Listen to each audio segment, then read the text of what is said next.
Welcome to Whores Talk Horror. We're not really whores. We just like wordplay. Sharon, before we start, can I just say, you remind me today of a small Mexican chihuahua. Is that a hint as to what we are going to be talking about today? Welcome to Whores Talk Horror. I'm Sharon. And I'm Melinda. And today we are going to be doing our first Twin Peaks episode. Woohoo! This will be an ongoing thing where we invite a mutual Twin Peaks fan and have them pick a topic of their choice and then discuss that topic. Today we have our good friend and mutual Twin Peaks lover, Joe, with us. Welcome to the show, Joe. Thank you very much for having me. This is fantastic. Thanks for being here. You had to be our first guest because we know how much you love the show. We've known you for a long time, and we know that you would hunt us down and kill both of us if we had someone on the show before you to talk about Twin Peaks. So I appreciate you realize the stakes that are inherent in having me on. So that's all of that is exactly right. But even with that, incredibly touched that I'm joining you today, and that I'm the first person that you called up to talk Twin Peaks. This is going to be great. So you wanted to discuss the sound design on Twin Peaks, and Mindy and I both know that you're in a band called Furious Frank, which can be described as, quote, high-energy gypsy carnival rock. You play trombone, you also do backing vocals, and we will let you shamelessly plug your band at the end of our episode, don't worry. But tell us why you chose sound design as your topic. Did your love of music and being in a band have anything at all to do with why you chose this topic? First, I think that you laughed a little bit when you said Carney Rock. I think that there was you weren't even able to get through that. You laughed. That was horrifying.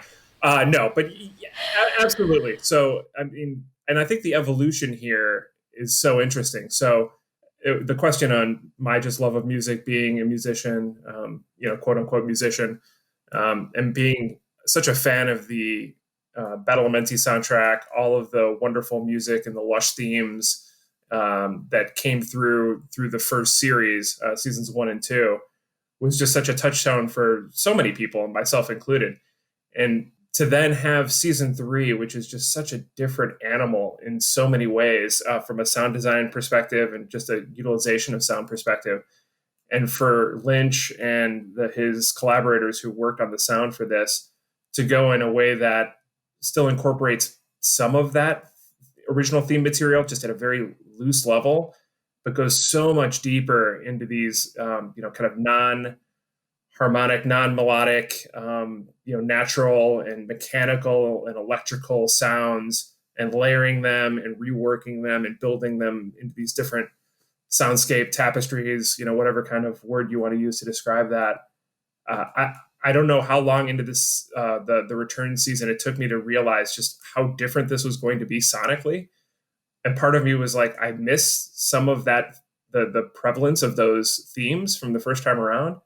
But this is so much more powerful and so much more evocative, to me at least. And it was just something that, on rewatching them and giving more thought to what I was seeing, putting headphones on, really not even looking at the screen sometimes, and just letting those sounds wash over me has just been a real joy.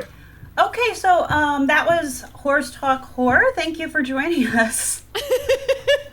That was an awesome description as to why you chose this subject, and I couldn't agree more. Well done, Joe. Thank you for joining us. We'll see you next week. Okay. No, but that you summed that up perfectly. That was beautiful. And also, we are going to delve into basically everything you just said and kind of break it down throughout this episode. So I can't wait to get into doing that. But before we start, we all chose a beer that is related to Twin Peaks in some way that we're going to be drinking during this discussion. So quickly, let's just go around and tell everyone what we're drinking. Joe, you go first. I am drinking from Boulevard Brewing in Kansas City. This is called Steep Drop. It's a nitro cold brew milk stout, keeping with that coffee theme. First time I've had it. I've had Boulevard stuff before, but it's really good. Very much enjoying it. Nice. Mindy, what are you drinking? I actually have two options. I will be honest and say that I sort of ran out of time this week and was having trouble finding, which is odd, coffee-related beers. So I've got Spiteful Brewing's Malevolence, chocolate caliente. It's actually, but then it says Russian Imperial Stout. So there's vanilla beans, cinnamon, and cocoa ribs. Cocoa ribs? Is that what you say? I don't know. Nibs? Did you say cocoa ribs? The way it's written on the can, yeah, it totally, that's why I was like, what? No, nibs, that makes more sense. Along with a unique blend of peppers. God, their writing on this can is very hard to read. But yeah, I also thought the name Malevolence works with like the whole idea of Bob. So it's got a chocolatey, coffee-ish stout feel to it, but I also have a blackberry hard cider just in case I want to. They didn't have cherry. They were out of cherry, but in case I want to switch to something more pie related. Right. But I do like like I said, I like the name, so I figured, well, that works. So that's appropriate. Malevolence. Good choice. Fucking Mr. C. Sorry that you've been confronted with a bad font situation there, where they're really challenging you. And I just like to point out that now that Sharon has laughed at you and me, so we're going to have to start teaming up to just bring it to her hard for the rest of this conversation. Oh, man, Joe. Bring it. You have no idea. We're all going to be going after each other. I have a feeling Spencer's going to be like, everybody stop shouting. It's because we're excited, that's all. What are you guys drinking over there? I'm drinking Black is Beautiful by Foreign Exchange Brewing Company in Aurora, Illinois. It's brewed in collaboration with Church Street Brewing Company, and it's part of the Black is Beautiful initiative hosted by Weathered Souls Brewing Company, and proceeds from the sale of this beer go to the Restore Aurora Fund for restoration and building in that community, and also the NAACP Legal Defense Fund. So I can totally get behind contributing my money to those organizations. And it's an imperial stout brewed with Ugandan coffee, Ghanaian and Mexican cocoa nibs or ribs, as Mindy would say, and also Saigon cinnamon. And it's 10% ABV. So, hey, mine is too. And thanks for showing us up with the charity, Sharon. No, I'm kidding. That's awesome. That's awesome. Yeah, the Black is Beautiful initiative is pretty great. I've tried a couple of those beers from stuff that's around where I live. Great to be able to tie a good cause to a good product like that. absolutely. And I am drinking a beer that is not related to Twin Peaks at all, but it is sweet, so I like it. It is Prairie Artisan Ale's Corner Piece, which is an imperial stout with birthday cake flavor. So it's a bit beery, but it is also very sweet, so I like it. And birthday cakes are like donuts. Or pie. Or pie. You've put your stake down in the cake versus pie dilemma or question there. You're a cake man. Cooper wouldn't turn away birthday cake if it was offered to him, so. Right, and just, Sharon, make sure that Spencer's head doesn't fall into it like Leo's does into his birthday cake. That's why I chose this one. New shoes. All right.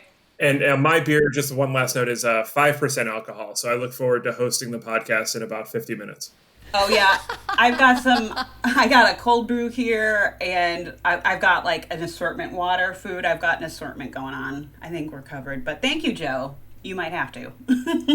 I just want to warn anyone who is not caught up on seasons 1, 2, or 3 of Twin Peaks or Fire Walk with Me that there will be lots of spoilers in this episode. Let's start getting into this conversation. I do have a quick David Lynch story that comes from IndieWire to start the discussion off.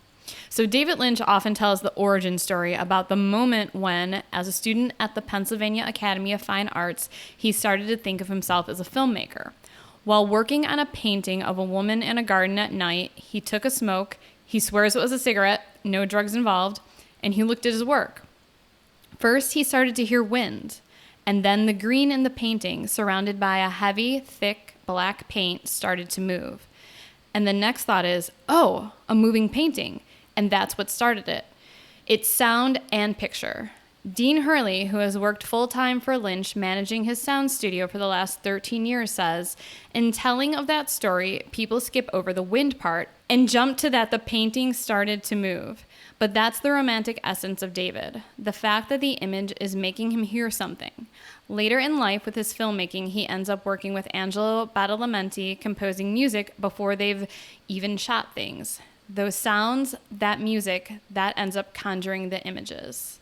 And then, Mindy, you had a little surprise that you wanted to mention. Well, that too, though, that quote, thank you and good night, ladies and gentlemen. I love that idea of conjuring images.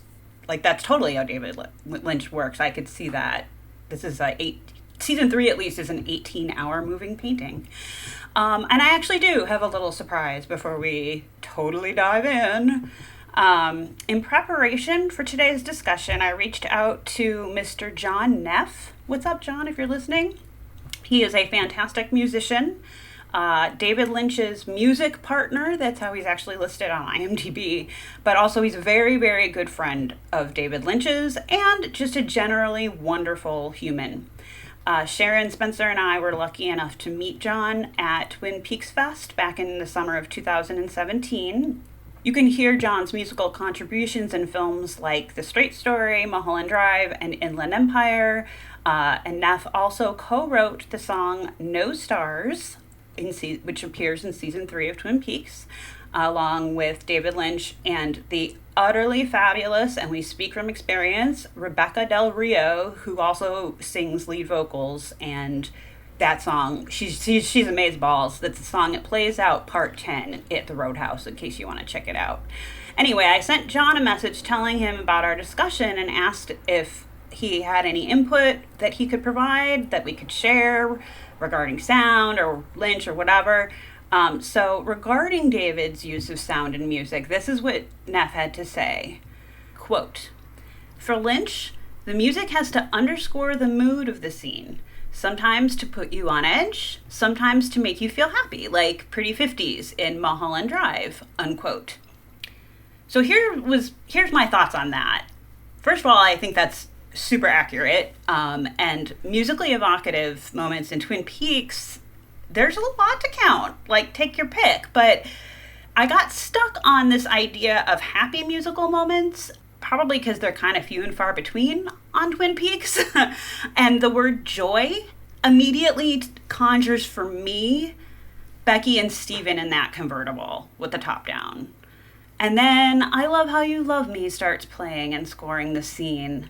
And joy may not be the best word because it's probably more like coked up fun. You know, that's how Becky and Steven roll. But all I know is that when that song starts and Becky leans back and she smiles and the wind's blowing her hair in the breeze, there's that sense of innocence mixed with nostalgia that just takes me back to our initial introduction to the town of Twin Peaks back in season 1.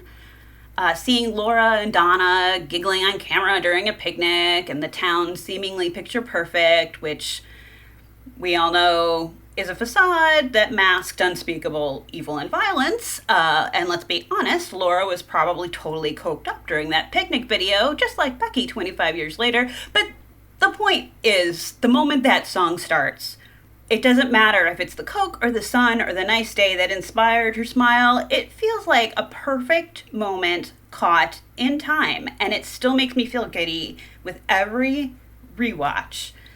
It makes me feel happy for a moment, really, and then I just go back to wanting to punch Steven in the face. But that's the whole other story altogether. All right, so let's get into the main discussion. First up, what is a Lynchian sound? Joe, do you want to take the lead on this one? Sure. No pressure. Yeah, happy to encapsulate that in a couple of minutes.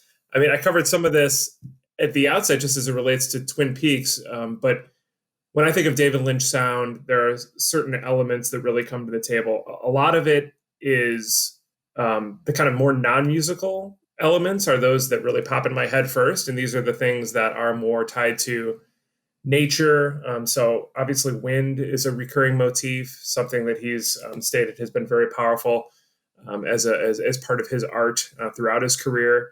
Obviously throughout Twin Peaks, the different sounds of wind are very prevalent. I don't know if you guys follow the Twitter account for Ominous Whoosh. That tweets out the different screen caps from The Return and with the closed captioning. tying out the sound design cues that just says ominous whoosh. So obviously a lot of ominous whoosh, a lot of electricity. That's obviously very central to Twin Peaks, but also has been there since Eraserhead. I hadn't seen Eraserhead in some time and revisited a little bit of it, mostly at the climax before, while kind of putting together my thoughts for this conversation. And it's just striking how the climax there is basically so many of those elements, sound elements, are right there throughout season 3. The kind of crackle of electricity, strobe lighting, obviously more of a visual than a sound cue, but very much tied to electricity, and clanging, kind of a mechanical radiator clanging, things like that, which it just shows for me. I guess there's multiple ways to look at that. One could be this guy's been beating the same drum and doing the same thing for, the entirety of his career, over 40 years. But some of these things are just so elemental and essential. And he layers them and builds them and plays off them together. It's great. Also, as I mentioned, the kind of more mechanical sounds, rhythmic, kind of propulsive banging or grinding, low thrumming, these kind of non-musical things that are just to the point that Mindy was making from John's quotation. This is much more of the put you on edge stuff. Some of it can be more of that joyous side, but very much it's the put you on edge part of the equation. And then musically, it's just so, these kind of, for Twin Peaks at least, and the work that he's done with Badalamenti, I guess, throughout his career, these very lush melodies, these very haunting melodies, and these ones that kind of resolve and travel from something that's uplifting and optimistic, and then there's a denouement that brings you down into more of a minor, sad, melancholy, this wide range of emotions across 20 seconds. Obviously it can be more, but it's just so impressive the way that they've found a working relationship here to be able to draw out those emotions and do so so readily and for such a long period of time. Yeah, I'm so glad that Lynch and Badalamenti found each other, because they're like so symbiotic. Badalamenti can read David Lynch's mind.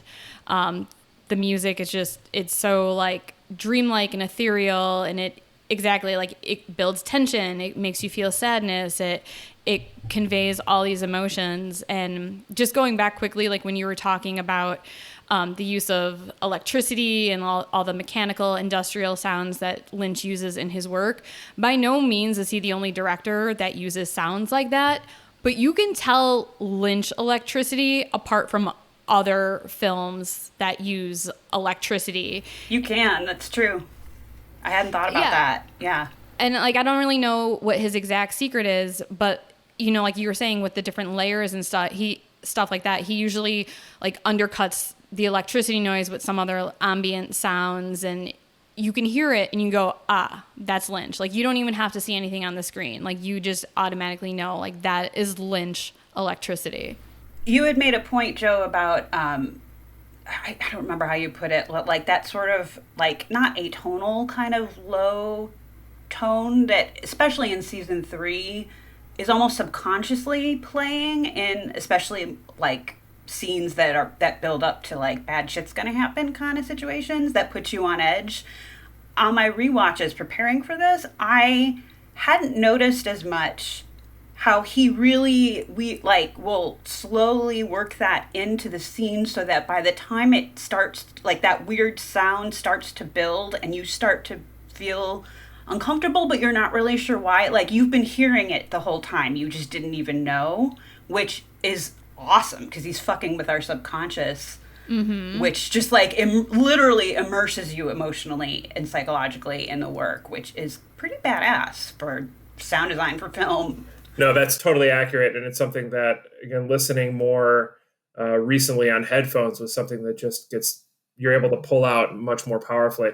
It's those elements that, to Mindy's point, kind of build and develop over time, something that is hardly even noticeable when the element or the effect is started off and then crescendos or does something else to kind of speed up its tempo, just be raised in the level in the mix to where it becomes this dynamic part of what you're hearing towards the end of it.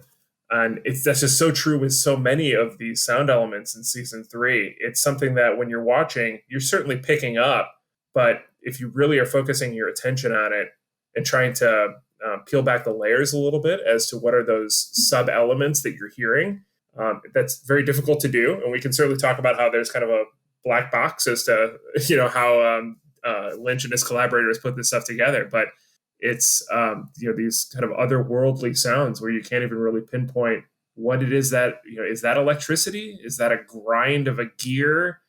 Is that the clang of something? Is that, fingernails on a blackboard? What is causing these sounds that are kind of invading your consciousness? Yeah. Going off the tonal noise and how Lynch will like subtly put it in the background and it'll like slowly build up and take on a life of its own. There was an interview with Dean Hurley, who has been working with David Lynch for years and years and years, doing sound for him. This was from soundeffect.com. He said the shot at the end of the series where Cooper is waking up at the roadside motel room alone after he spent the night with Diane, they were going through the audio dailies and there was something in the motel room. There was some kind of a tone that was coming from an air duct that was very, very faint, but it sounded like this harmonic, almost choral sound. You could hear only the faintest suggestion of it, but he thought it sounded very interesting. So he comb filtered it and dialed it up with specific frequencies that would exaggerate it. Joe, I'm sure you understand what this means much more than I do. I'm just reading the quote. I certainly do not. Okay. You totally could have pretended like you did, and we would have not known. But so he exaggerated the sound that the tone was harmonizing at, and that one sound ended up creating this room tone that was used in tons of places throughout the entire series because it was this very music-esque room tone that was incredibly rich in mood. For reference, you can hear it in the part in the second episode after Phyllis was visiting her husband, Bill Hastings, in jail. She walks out of the room to go talk to her lawyer, George. So it's playing in the background there. Apparently, David was thinking about putting a music cue there, but he thought it would be too much, so they used this instead. He said that the sound ended up being the foundation for the sound of the vortex that happened several times throughout the show. It can be heard as we travel across the ocean in part 8 towards the fireman's residence. It's also used in countless scenes where there is no music being used at all and you need very subtle mood enhancement. Hurley said for him, it was the single most useful multi-purpose sound discovered for the show. So, okay, that speaks to another thing that I really love about just David Lynch and how he works. Kind of like how Bob got created, like Frank Silva accidentally was reflected in the mirror as they were shooting the scene, and Lynch was like, let's use it. That is awesome, because... Happy accidents. Exactly. And that I was paying special attention to that noise when I was rewatching parts of season 3, because it hadn't, like, I knew I had heard it the first 1,000 times around, but it hadn't like registered as completely that way. That's awesome. Like, I love it. Thanks for sharing that. That's awesome. Fantastic. That is just, it's great. We're going to talk a little bit more, I think, about frequency as we move through this, because I found some cool shit about that, but I'm not a sound person either, so I'm not going to get technical. But yeah, he definitely, I feel in season 3 specifically, seasons 1 and 2 are a little bit like Angelo's score is used a lot more, like, and there's specific, I feel like, portions of the songs from the soundtrack of seasons 1 and 2 that are like, that dictate like, okay, now it's sort of a silly moment with Andy and Lucy or something like that. Whereas like in season 3, there's not very much of that, and sound other than that sound you mentioned, I feel like is used very strategically. But I love that he was just like, this is this weird sound in this room that's we didn't even hear. What can we do with it? I've noticed that like the silly moments in season 3, they're not undercut with goofy music like in the original series. Those are basically the scenes that are completely absent of sound. Yes. And it's just the dialogue and, whatever is going on the screen that makes it hysterical. Because there are a ton of humorous moments throughout the third season. I mean, it's kind of like this roller coaster of, very dark, and then he'll throw in the scene of like Dougie Jones getting hit in the head with the baseball from Sonny Jim. It's like 5 seconds of just silliness, and then it goes back to, I don't know, Mr. C murdering someone else or whatever, some other dark scene. But yeah, there's not a lot of music in those parts. So that's an interesting observation. Just to piggyback on that, one of the things I love about David Lynch in general and why I watch his stuff is that I love juxtaposition, and he is like the master at that. And to your point, when I was watching parts 1 and 2, for instance, I actually had that same exact thought about the funny moments not being scored, because like the boardroom scene where Hawk is trying to tell Andy and Lucy that they have to go through the old case files for Laura to like it's totally silent, and like Lucy's just like babbling about like we didn't give a Christmas card from Agent Cooper, and like this whole, and then like the silence sits there, and it's like Hawk just looking at them, and so he lets his actors and the dialogue do the talking, but then to add in juxtaposition, like the scene with Lucy where the guy comes in and is like, I need to speak to Sheriff Truman. Which one? That whole thing? That's silent. And then boom, the very next thing we hear, no transition, no graceful nothing. It's the first drum beat of that distorted American woman, and it's where we meet Mr. C. So it's like he does that so well, where he gets you involved and gets you in one place, and then knocks it right out of you and shifts gears with no warning. And I just think that's awesome. Yes. Totally right. And just to build on that a little bit, I mean, because the first 2 seasons were built around that kind of soap opera aesthetic to an extent. Obviously, the pacing of it and the music of it, music being far more prevalent, and the pacing of it was edited together in a more kind of typical fashion. Whereas the scenes are able to kind of drag out both in between kind of bits of dialogue. As someone talks to someone, there's very frequently a gap between the sentence and the response. And then even at the end of the scene, there's very frequently these kind of like long, silent, or just filled with the sound design elements of electricity, wind, what have you, where it's not like a quick button, right? You make the joke, and then you there's a little musical interlude as you transition to the next scene, right? There's this kind of flat silence, maybe, or just a continuation of what you've been hearing when you've been trained as a consumer of this stuff to laugh at these different other cues that are coming out. When you remove those cues, it's a little bit jarring. I mean, you're right. It's still as funny, but it's in a totally different way. And I think you process it, particularly the first time you watch it, in a way that is just foreign to what you typically expect to see in something like this. Yes. Yeah. And that's another reason why I like it, because it is so different, and jarring is such a great word to describe that. But I really quickly wanted to point out that the 25 Years Later site always has such great articles and ideas about stuff. And I was looking through their review of the book, The Secret History of Twin Peaks, that came out obviously before season 3 started. The author of this article, which we'll post in the show notes, actually points out that sound has a presence not only on the show, but in all of the written works that they've done, like the Diary of Laura, like all those extra things, including the Secret History. I totally forgot about this, but the phrase, and I looked this up on YouTube to say it, but Joe, if you know this phrase and I'm saying it wrong, tell me, diegetic sound? Diegetic, that's my favorite. Lots of diegetic sound here. So this is from, he was discussing how, I'm going to stop saying he and I'm going to be respectful. John Bernardi, who wrote this article, was discussing how that's actually very present and mentioned even in the Secret History book, during the section where they talk early on about Jack Parsons and L. Ron Hubbard trying to like conjure up a demon of some sort. And I'm going to read this part from his review, where he says that diegetic music is present in the book as much as it is in the TV series. the parsonage, for example, which was Jack Parsons' like chapel wannabe place, has, quote, disturbing atonal music emitting from somewhere, unquote, during its magic ceremonies.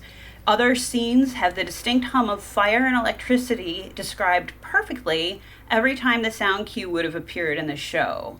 Sound is just as specifically important here as it is in the rest of Twin Peaks. I love that Frost understands this and made a point to include it as explicitly as he does, unquote. So I thought that was really interesting, that it's like it's not even just a musical cue or a sound cue for the show, it's part of the show. Absolutely. I mean, yeah. Joe, do you want to explain diegetic sound for people like myself who are not experts at sound or sound design? Thank you for deputizing me as the expert in diegetic sound. But it is... I was going to give the Cliff Notes version and be like, Joe, explain it. Yeah.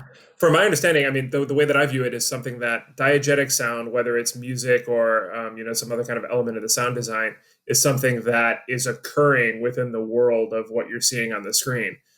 So a couple of examples of that from Twin Peaks are, well, one that we already mentioned, Mindy's the I Love How You Love Me. That song is playing on the radio of that car. So, she is reacting in bliss to that song, but the song isn't just something that's on the soundtrack that the audience can hear. It's something she's hearing, she's listening to, and that she's responding to.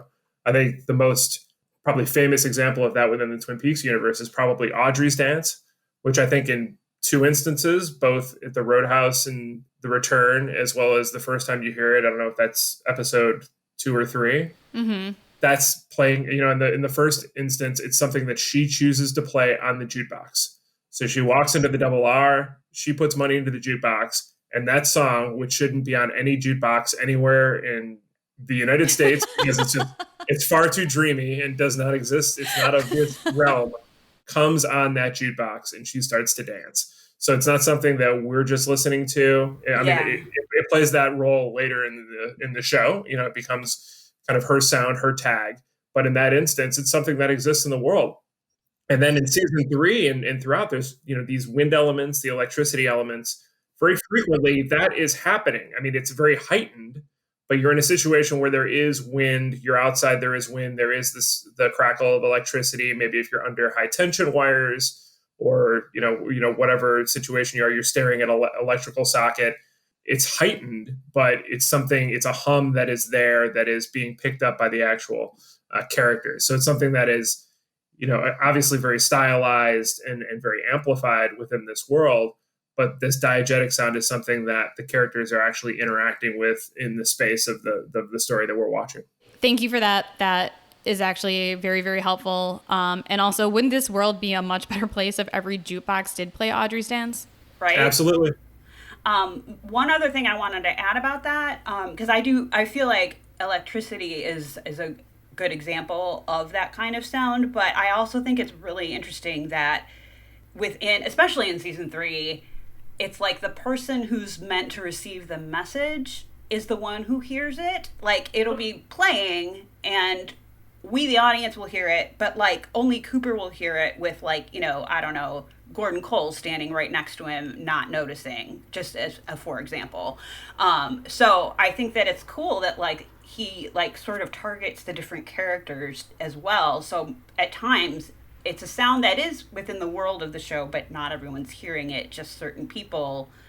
It just adds more to the mystery, and we could keep going and talking for hours. But yeah, I just think his usage of it is pretty rad, and I think it's cool that Mark Frost works it into the books as well. Absolutely, and I get great satisfaction on exactly that point, Mindy, as it relates to someone being kind of aware of something, whereas someone who's just next door or just like standing next to them or a few steps away isn't. And a little bit later, we'll talk about some of the scenes that were really impactful for us. One of the ones that I have is an example of that. So I guess since we've already kind of touched on electricity, maybe we should just go there. Joe, thoughts on electricity in the world of Twin Peaks? It seems important. It seems like it runs everything. Man, Mike certainly seems to think that it's important. But it's just so prevalent. I mean, for me, it's this lifeblood. It's this force of connection. Where everyone is linked together, and not only linked together through, the sockets that exist within our homes, where there are numerous examples of that actually being, maybe not numerous, but examples of that actually being a pathway for Cooper to come back, into the body of Dougie Jones, etc. But it's, a way to connect between worlds as well.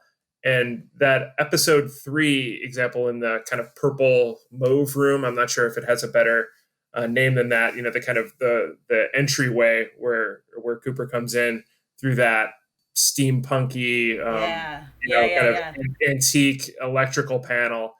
And it seems like that these pathways that we've built to be able to transmit electricity, it's more than just, being able to create light for ourselves, although that light tends to strobe whenever David Lynch is around. But it's a way for actually these spirits, these essences of people, these elements of good and bad can transport themselves in this, in this kind of world, in this battle, in this, however you want to classify within Twin Peaks. It's something that is incredibly relatable. Obviously, electricity is something that we're all surrounded with, we utilize. So to be able to kind of use that as the pathway to be able to make some of this magic happen, or that's the kind of highway or passageway or transom whereby this exchange of information and this exchange of threat can happen, is just very, for me, it's compelling. It's something where it's like, I buy that. Not that this is happening in real life, but it's something that is, it makes sense to me to kind of build it on the backs of something that we rely on so heavily. Yeah, actually, you're kind of reading my mind, Joe, and I'm sort of freaking out about that a little bit, but in a good way. But I have never read this, but Mark Frost, I think I mentioned it earlier, did an access guide to Twin Peaks, a book when the original series aired, that was like it was like the Laura Palmer's diary, like just an extra thing to go with the show. But according again to the 25yearslater.com fan site for Twin Peaks, apparently in the access guide, Mark Frost talks very specifically, or the guide, I should say, talks about how sound is a force, like an actual force, and the frequency of that force is important. And I was going to mention this later probably, but I agree that I think that we'll call them the lodge folk, I guess, like the otherworldly beings can certainly find ways to use that. That's how they can kind of go between realms. So, but I just thought it was really interesting that, like, again, even in the book, they're mentioning that sound is very important, and electricity seems to have the force that's needed to push Cooper into, from that purple room into, Dougie Jones's gross rental home, or pull him, or if there's enough power to pull someone out of their dream state, which I think Cooper realizes later in the series, which is why he sticks the fork in the socket, because that gives him enough of a jolt of electricity that has enough power and force to pull him back. So again, like the fact that this is something that they kind of work into everything, even not audible type properties related to the show, is clearly important. But yeah, electricity is like, that's something that Frost seems to talk about apparently, is that sound is a force, and electricity powers that force. And we all, we've all seen David Lynch's other movies. We know that he's been interested in electricity, and he's featured it in other films. I don't think watching Twin Peaks, the original first 2 seasons, electricity was very noticeable to me. When I was rewatching some episodes this week, I noticed there was the electricity noise when they would show the One-Eyed Jack's sign, or they would show the Roadhouse, the Bang Bang Bar sign. You would hear electrical crackles. It definitely became a lot more important to the storyline in Fire Walk with Me.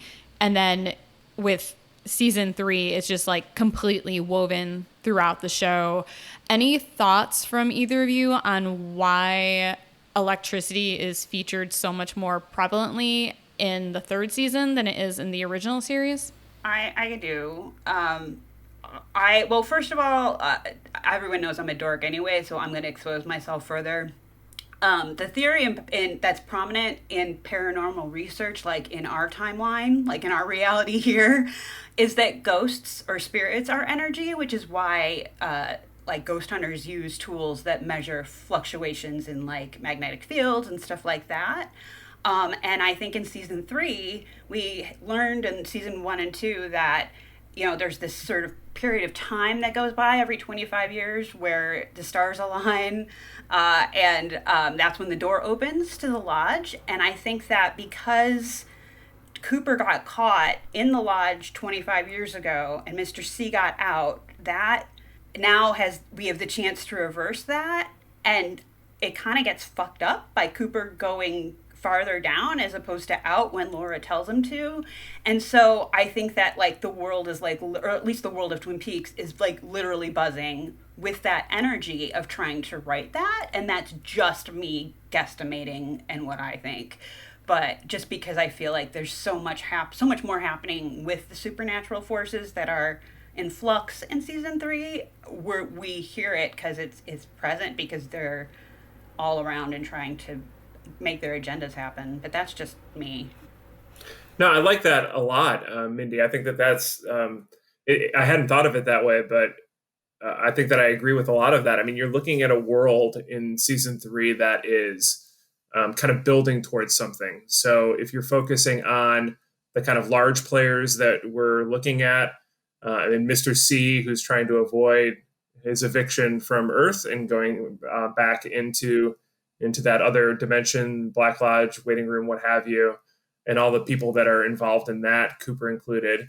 And then even the folks that are in Twin Peaks that we haven't talked about, I mean, we talked about, but that are, you know, some are doing well, but particularly the younger generation, you know, there's a lot of issues there. There's a lot of trouble, whether it's, you know, Richard Horn and all of the issues that he's getting into, or the others. There's just a lot of trauma and a lot of replaying of those cycles that we saw the first time around. And it seems like it's building. And I think that the prevalence of electricity is kind of representative of that, the building of stress, that building of damage.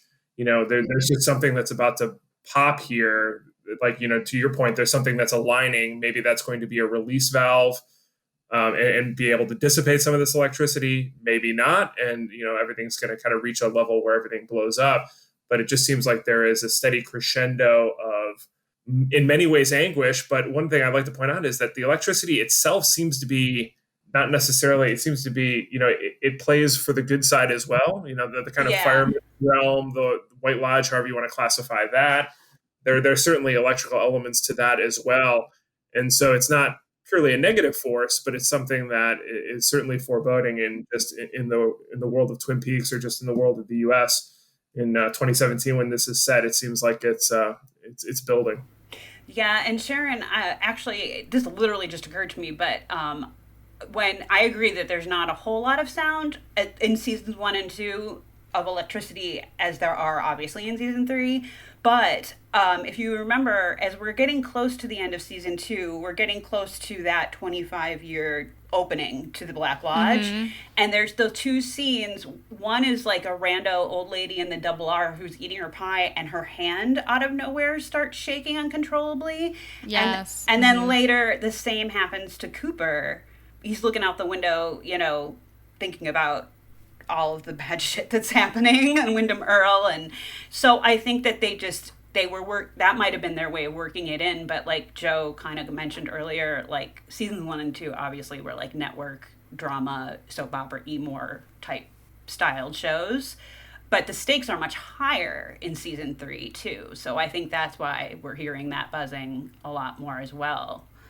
And you're right, Joe. It's a conduit. It's not, I don't think electricity is good or bad. It's a conduit. You can use it for good or evil, just like the Force, actually. Before we move on to our next topic, anyone else have any final thoughts about electricity other than what we covered? If not, I just have a quick little fun fact about the evolution of the arm. Ooh, yes. No, just one thing. I mean, it seems like it was the electricity played a large part in the end of Richard Horn. So in that instance, I'm in favor of it. Totally pro electricity. Oh yeah, that was I watched that episode this week. That was a huge electrical noise. I don't remember it being that long of a scene of him getting fried, but man, he had it coming. Absolutely. He deserved every painful moment of that. And then what does Jerry Horn say? He's like, bad binoculars, because he's stoned and like watching it from a distance and he thinks he did it. Oh, I love it so much. Anyway. And that's the little bit of humor thrown into a very dark scene. I love it. Yeah, exactly. So we know that David Lynch never reveals his secrets of really how he does anything. But I did find this little tidbit about the sound that was used for the evolution of the arm. It's actually a real power line sizzle that was recorded in Poland while they were doing production for Inland Empire. Dean Hurley said that he'd gone out recording random sounds. The snow had just fallen. It was super quiet. He was in a desolate area under a bunch of power lines that were really, really loud. And because the sound was dampening by all the snow that was surrounding him, it was just this very prominent sound for the environment. And it was really easy for him to record without any other extraneous noises going on around him. So that is basically the exact sound for the evolution of the arm. And that's awesome. And I think it makes sense that the evolution of the arm would both visually and audibly have a stronger, because I feel like that static noise is like really like there's crazy static happening, but he's evolving still, or she, or whatever it is. So I just like took that for granted as like, of course there's tons of electricity happening with this thing because it's evolving still. But that's awesome I just love that. Like, find a weird noise, record it, and see what you can do with it. Oh, it's awesome. I hope that didn't take away any magic for anyone. Right. No, not at all. That's great, because to your point, there is so much magic that still remains there because they're so tight-lipped in terms of how they go about capturing these sounds and what makes them up. It's very much a don't look behind the curtain, and we don't want to tell you what's behind the curtain because it'll in some way minimize the effect, which I appreciate and I think is totally accurate. There's part of me that is curious and wants to know a little bit what they're doing in the process around that. But man, I just love not knowing. And if you guys have any beer left, let's give a little toast to Dean and to Ron Eng and to David and to everyone who's involved in the sound here, because from the stuff that I've read around Dean Hurley, basically David Lynch has bought a house in Los Angeles, and that's where he does most of, if not all of his both film editing and sound production design and editing. So Dean and whoever is working with him work out of this house and are just kind of doing that. They're kind of capturing sounds out in the wild, creating them in that room, doing it on a quick turnaround based on, whatever the boss is interested that day and whatever he thinks is going to inspire him. So cheers to all of them. Cheers. Wow. And yeah, you're exactly right. From what I was reading, I think it was from the IndieWire article, they actually started creating sounds together for season 3, like 7 years before the show came out. And exactly, Lynch has his own dubbing stage and recording studio that supposedly looks like a theater. He's got an 18-foot screen to mix sounds on. He's got isolation booths to record music. And they just, the three of them, Dean Hurley, David Lynch, and Ron Eng, they come up with sounds and they just have like this big database of sounds to choose from and play with, and sounds fascinating. That's awesome. Do you guys want to get into some specific scenes now? It could be from any of the seasons you want to talk about, but favorite sound scenes. Joe, you want to start us off? Put me on the spot. Sure. That sounds great. I think that for me, one of the first ones is season 1, episode 3, just the first trip into the Red Room, where you get kind of older, kind of a Cooper that's made up in old age makeup. You have the man who's referred to as the man from the other place at this point. I think this is the introduction of kind of backwards talking and backwards sound effects, which is also kind of a prevalent element within the Red Room as it relates to just footsteps and everyone's, obviously everyone's physical activity, but the sounds that go along with them. it's something that just always assume that what I'm saying for season 1 and 2 is that this was on ABC primetime. Like right now in that same time slot, it's probably like a spin-off of the Goldbergs or something. Yep. And it's like making fart jokes. And not that there's nothing against a good fart joke, but this is what you saw in those first 2 seasons. And this is that kind of first taste of that. I mean, there are certainly elements of the strange and the sublime in the first few episodes, but this is that first step beyond that threshold into something that was wholly new, wholly transfixing, and had its own rules associated with it, had its own sound associated with it, and was something that became a cultural touch point almost immediately, something that was very arresting for just so many people. And it's just that kind of first step into that world that we've been living in since. And for that, I just wanted to highlight that on the jump.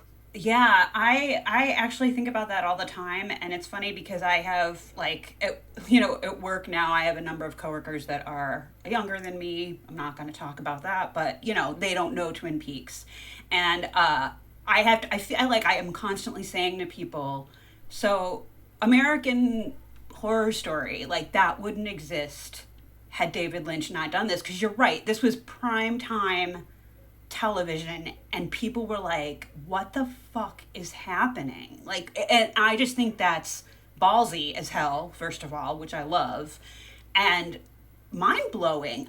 Maddie's death scene is still like one of the scariest moments on television I've ever seen, and that aired on network fucking television. It blows my mind. One specific scene that I wanted to talk about is something that can be compared between seasons 1 and 2 and 3. I thought it'd be interesting to kind of talk about those differences and get your guys' thoughts on it. And it is the infamous record scratch noise. We hear in seasons 1 and 2, we hear the record scratch quite literally in the Palmer living room on their lovely record player. And it usually seems to imply something bad's gonna happen, like when Maddie dies. However, at the beginning of season 3, we're in the room at the very start with the fireman and Cooper, and the fireman asks Cooper if he hears a noise, and what they show looks like sort of a old-timey record player. I personally think the sounds are quite different, and I had 2 possible explanations for this, and I wanted to know what you guys thought. One thing that I noticed for the first freaking time last night, again, I've seen, how many times have we watched these, Sharon? Like, seriously? Oh my gosh.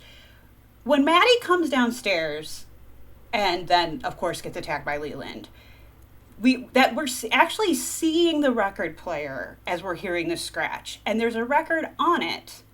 And the needle has reached the end of the record and is just stuck in that groove, kind of like in a loop.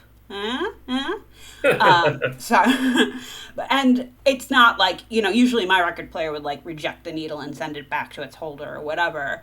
And that's a very different sound from if you don't put a record on a record player, but put the needle on like the platform or the turntable, sorry.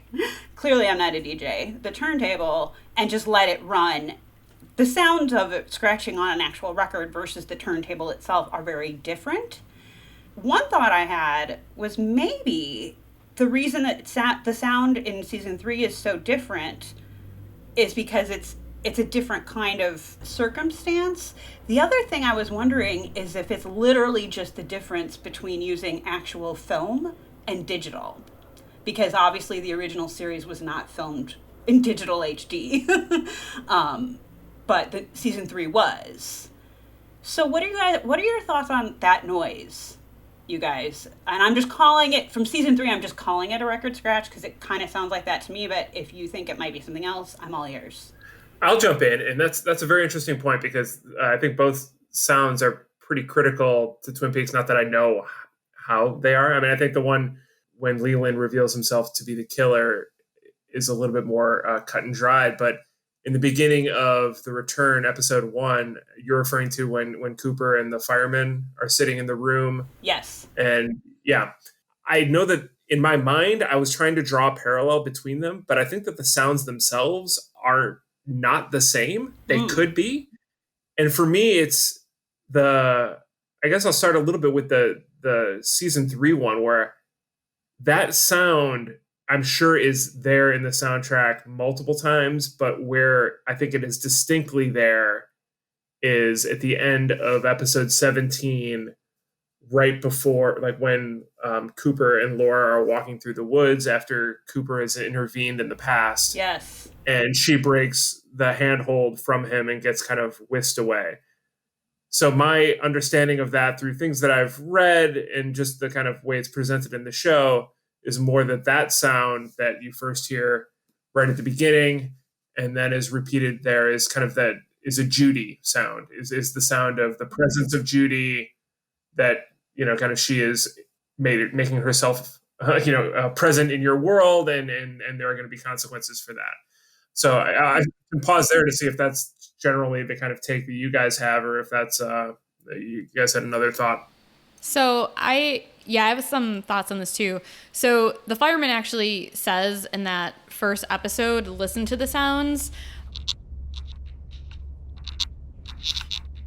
For me, I kind of thought it sounded like a cricket, and Joe's right. That's the same sound that you hear when Laura gets snatched away from Cooper in the woods.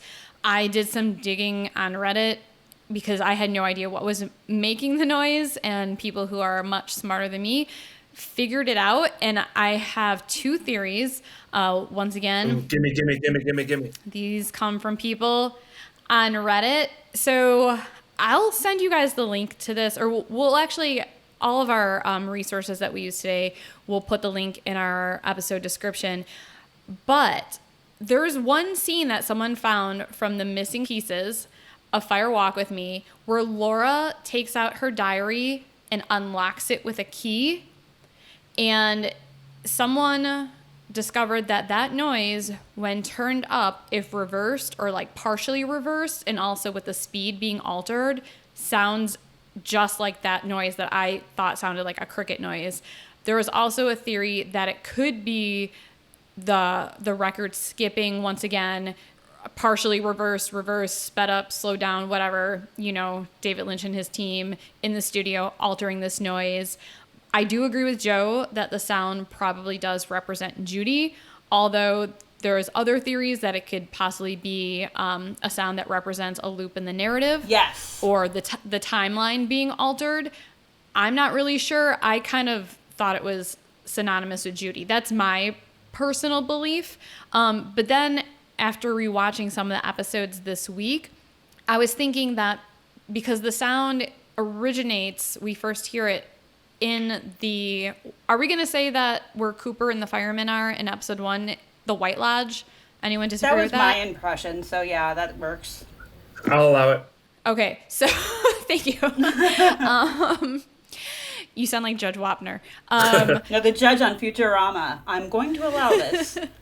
But maybe the sound could represent the firemen or the white, or maybe it's like the sound for the White Lodge, because there is a sound for the Red Room as well, which I don't know if you guys noticed that, but there's definitely a noise that is repeatedly used throughout season 3 that represents the Red Room. So I'm wondering if this noise could represent the White Room, and maybe the fireman was pissed that Cooper was going to alter the timeline, and he already had plans for Laura and how to use her basically to handle the situation with Bob and Judy, so he snatched her away. I mean, this is getting off onto like a whole other episode that we can do about... Yeah, I mean, that's going to happen regardless. Yeah, about theories alone. But I honestly don't know what the sound represents. No one does for sure.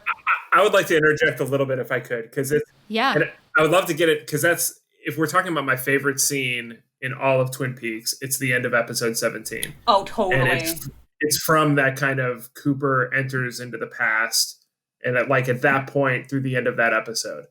And, we can go through that kind of piece by piece or just talk a little bit more about the sound. But one thing I want to highlight here is that's interesting. And I hadn't thought about it that way. Interesting, meaning that sound, that kind of cricket record player sound, is something that is more of a White Lodge positive type of a sound.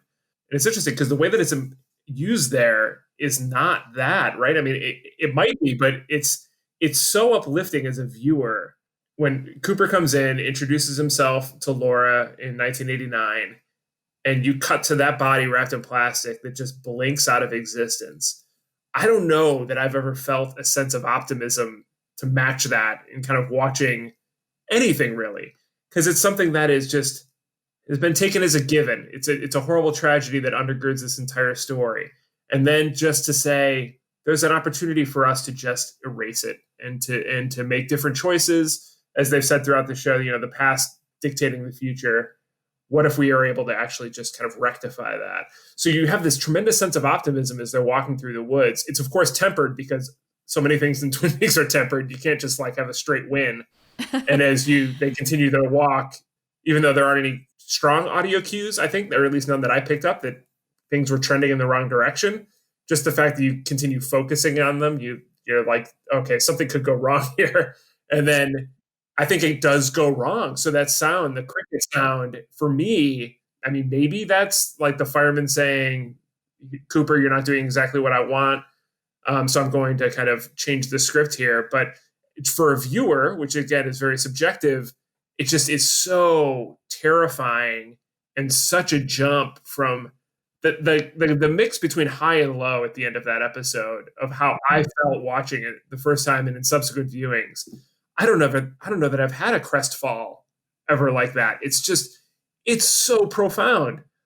So that's the one thing that says I think that's a negative sound, but I'm also open to the fact that I don't know the inner workings of this world, and who knows what the grand design is going to be. Yeah. And also the cricket noise is followed by Laura's scream. So, right. That kind of makes it seem like, oh, okay, this is what could have been positive. Maybe it was not so positive. Yeah, but she doesn't know where she's going. She can scream just because she's just really good at it. And she's great at it. She is an amazing screamer for sure. So I just sent you guys an email. I don't know if you can access it now, but it's the YouTube clip of Laura opening her diary and the missing pieces. Really? And you can hear how it's similar to that cricket sound. I hadn't heard that before, Sharon. That's interesting. But if you guys want to pull that up and listen to it now, it's very subtle. Like you have to turn it all the way up.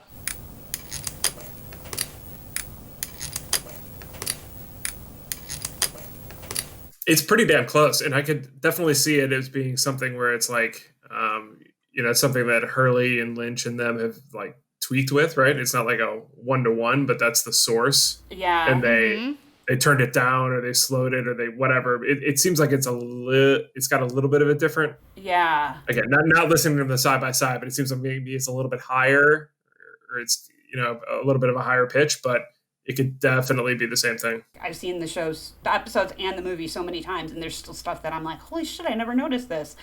But the other thing, though, too, to remember is that I was surprised that David Lynch actually said, and Mark Frost said, that when they rewatched the season 2 finale together, they forgot that Laura said, I'll see you again in 25 years. And, like, there's a whole plot line around the time when the Black Lodge opens. So part of me is like, it could have meaning, or it could just be a cool sound that David Lynch found. Like, it's hard to tell.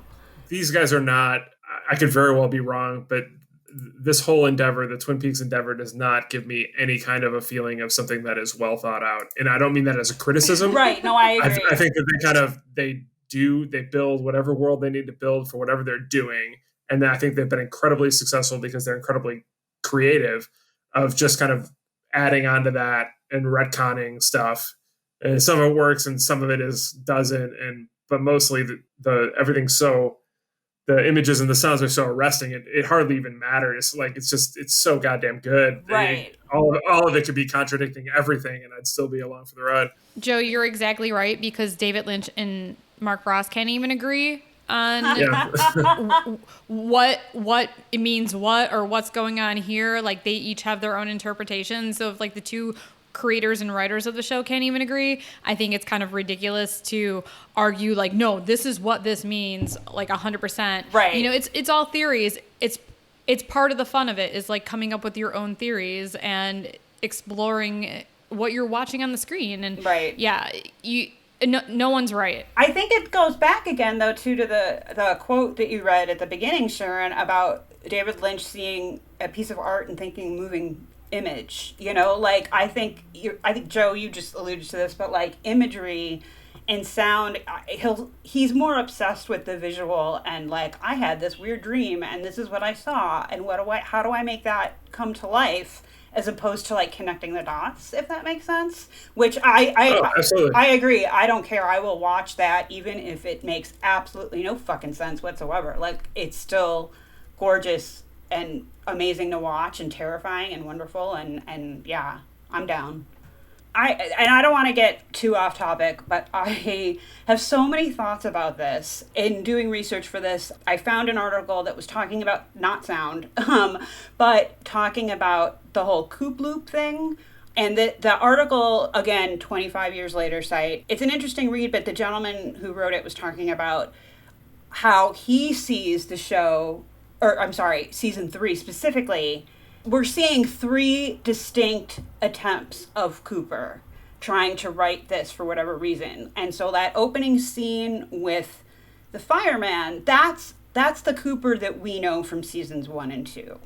The way he reacts when the fireman says, what does he say? He says it's like, it is in our house now. Yeah. And Cooper looks back at the record player and is like, it is? And very clearly understands what that means, even though we don't.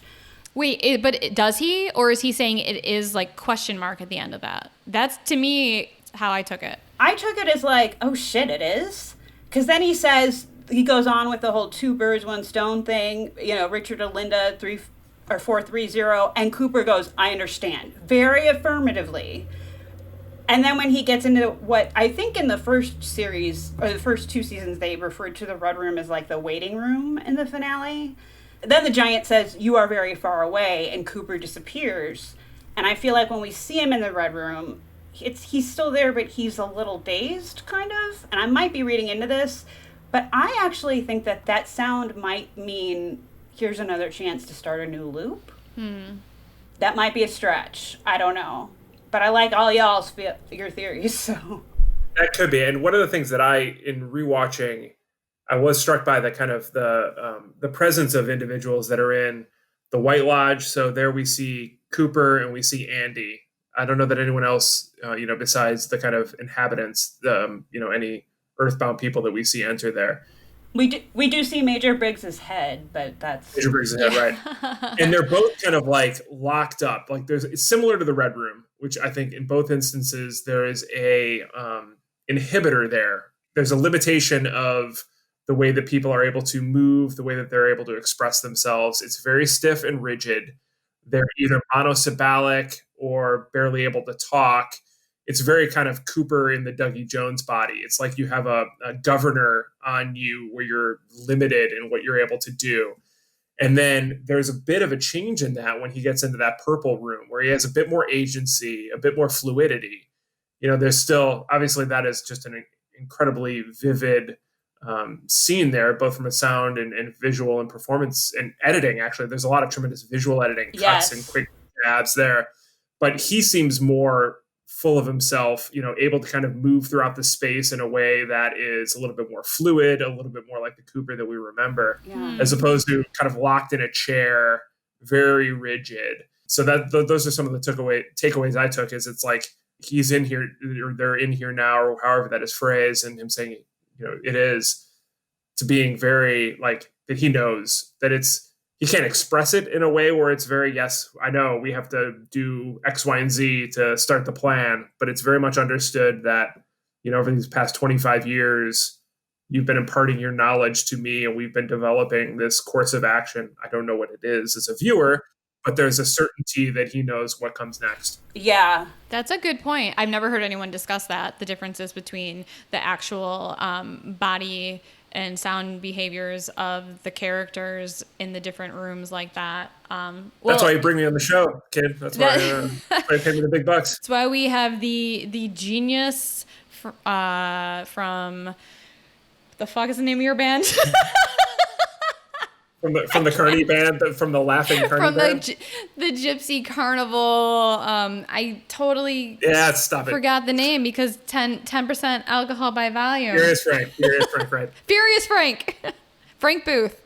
Blue Velvet. David Lynch. Twin Peaks. Full circle. Joe, actually, that is a really good point, and I think Sharon just made me lose my train of thought as to what I was going to say about, that's what it is. Okay. So initially, when I watched the series and I saw that ending, I actually, with the loop thing, got mad at Cooper because I thought, what a dick to like the hubris on that guy to think I'm going to go and try and fix things and start clean when that could affect everything, good or bad. I mean, Ed and Norma finally got together, and him going and reversing the whole Laura's death, that could mean that never happened. So, like, I was thinking, who is he to fuck with that? But it's a really interesting idea, and now I'm, like, torn as to how I feel about it. I'm not as mad at him anymore, but anyway, I just had to elaborate on that. No, and to build on that, and this is not a sound piece, although I don't know if you guys want to talk about or interested in talking about, obviously everyone wants to talk about episode 8, but I can never begrudge. It's so insane. I agree with everything that you're talking about, Mindy, in terms of if you change these positive things, these heartwarming things that we've seen, maybe they never come to pass, right? That's something I was challenged with too, and trying to think through how I feel about that. But there's something about the role that Laura plays here in terms of her being created, seemingly created by the firemen as a response to this threat that's been unleashed by the atomic bomb and all the kind of Judy miscreants that follow that. Almost as much as the joy that I had when her dead body blipped off the screen and was no longer there, seeing her face in that orb, I can't imagine. I have no idea why I respond so positively to that. It's so uplifting, and it's so batshit insane. I mean, this is a woman who's been terrorized and put upon and abused and tortured and hates herself and is lonely. And this is our, not to put too strong a word on, but Messiah, this is the one, this is the person who is going to kind of fight this evil. And this is the treatment that she's had to go through for that. And I never thought of it that way up until that point, because I think that the story evolved. Like, I don't think that was Lynch and Frost's intent from the beginning, maybe, but they were able to find a way to retcon it that I think makes a tremendous amount of sense, and it's just incredibly. I was going to say satisfying. That's the wrong word. It's very challenging, but there's a satisfaction in that challenge where you're aware of what this character is going to go through. But at the same time, it's good to have her as the one. Which is said multiple times. Laura is the one. And she's strong enough to handle it. So, yeah. Absolutely. And that's a whole other conversation, getting into why is she the one, and is Judy inhabiting her mom, and did Bob inhabit... Cut all that out. I'm sorry. I got ahead of myself. No. You will come back on the show and we will delve further into why Laura is the one. I mean, we can definitely do a whole episode on Laura alone. There's so many things to talk about in that respect. I think this is a good stopping point. Join us next week for the second half of our conversation with Joe about the sound design of Twin Peaks. I hope you've enjoyed our conversation thus far, and I apologize to any non-Twin Peaks fans out there if this isn't your thing, and after next week, I promise we will be back to our regularly scheduled program of horror, true crime, and paranormal conversations. But thank you all for listening to us. Please rate and review us on whatever streaming platform you listen to us on. Like we have said, it helps us get more exposure, it's free, and it only takes a few minutes. If you are able to, please subscribe to our Patreon if you want to have early access to episodes, see exclusive posts, and maybe receive cool shit. The link to our Patreon is in our Instagram bio. Check us out on social media, though we pretty much only ever look at Instagram. You can email us at whorestalkhorror@gmail.com if you have any suggestions for upcoming topics that you want us to cover. You can also share any ghost stories, creepy stories, true crime stories, or whatever weird or bizarre stories that you may have, and we can read those on our show. Also, you can write to us and tell us what your thoughts are on sound design in Twin Peaks or just in the world of David Lynch in general, and we can read that on our show as well. Please, stay safe, be kind to each other, and as always, Thanks for getting creepy with us. thanks for getting creepy with us.